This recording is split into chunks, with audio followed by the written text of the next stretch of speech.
how about a round of applause for your next storyteller, Adam Selbst. Come on up, Adam.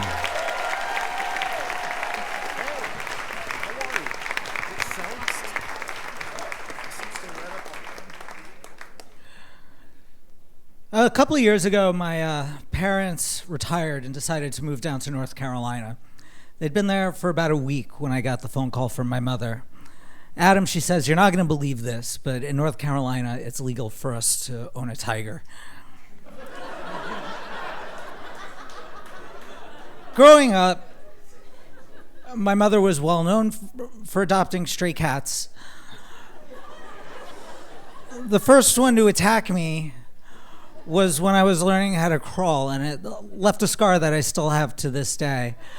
A lot of parents in that situation would have sided with their child. Not my parents. To quote my mother, well, Adam probably learned his lesson. Besides, the cats were here first. So what are we gonna do?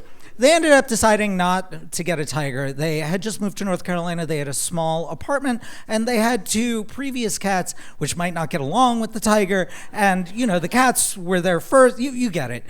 So my mother made up for it by volunteering at the local tiger rescue organization. What's that? Great, I'll explain. So you see, in North Carolina, since it's legal to own tigers, a lot of people think that's going to be a really cool thing to do.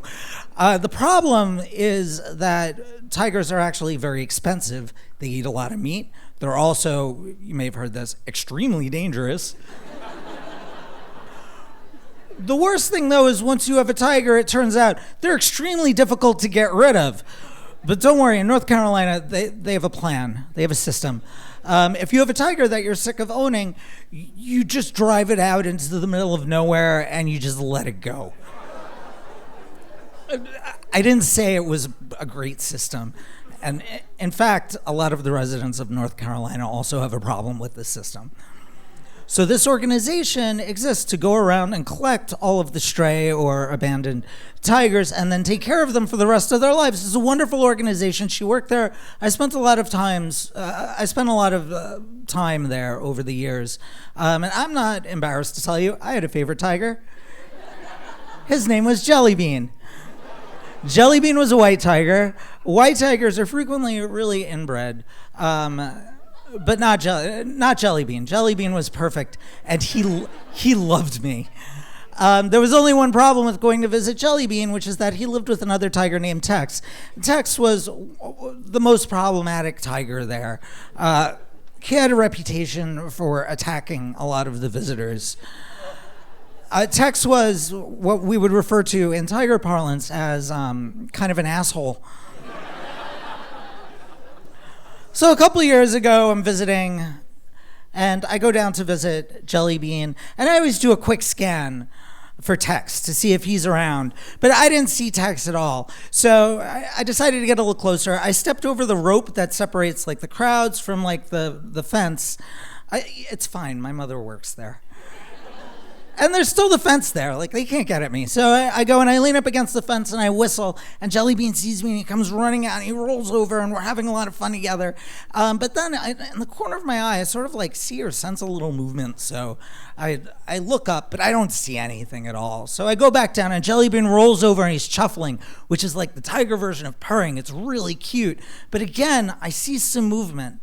So I look up and I'm staring really hard, and then finally I see it in the underbrush is this splash of orange, and it's totally motionless. The only reason I can see it is every once in a while I see an orange tail flick up like a house cat that's stalking a bird. And it's Tex, and he's hunting me.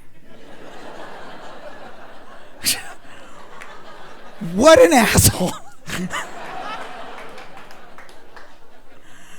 So I turn to my father to say, hey, look at this, which is when I learned two really important things about tigers.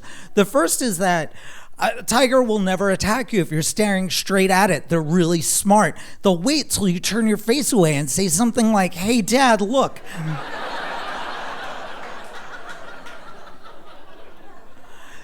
The second thing is that tigers are incredibly fast. I mean, all right, look, I knew tigers were fast. David Attenborough taught me that when I was like 10 years old. But let me tell you, I had no idea. By the time I had turned back around, Tex had closed the distance and was in the air.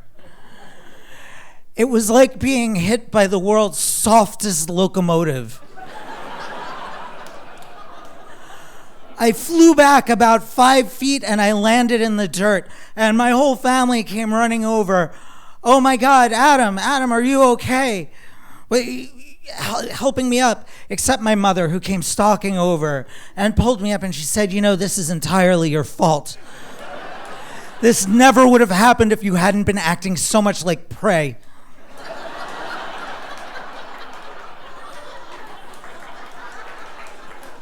Which my family thought was hysterical. It was the funniest thing they had ever heard. They called me prey for the rest of the weekend. Which, okay, I'll admit, would have been funny had I not just been attacked by a tiger.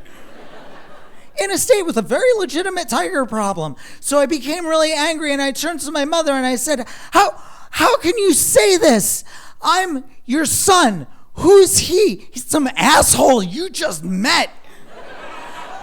You always do this. And she looked at me and she exhaled really slowly and she said, Adam, listen to me. I'm your mother and I love you very much and I will always try and protect you. But I am not going to be here forever. And at some point, you are going to have to just grow up and stop acting so much like prey. Thank you.